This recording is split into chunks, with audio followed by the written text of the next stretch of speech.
कोई 4 वर्ग मीटर के कमरे में कैसे रह सकता है?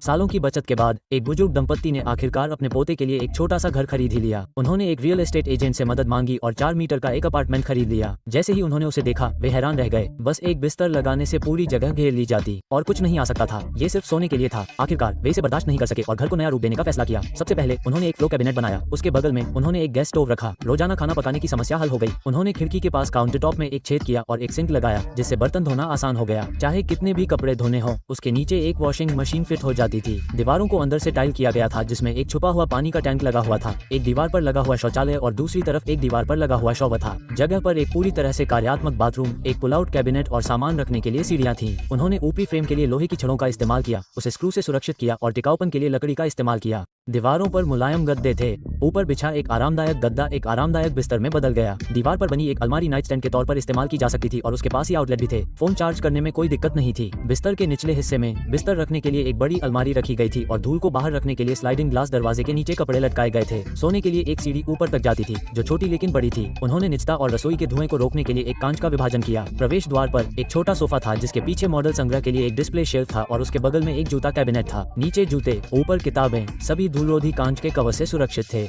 बीच में एक पुल आउट टेबल थी जो काम करने या खाने के लिए एकदम सही थी। ये सिर्फ 4 वर्ग मीटर का है। सोच समझकर बनाया गया डिजाइन इसे पूरा महसूस कराता है।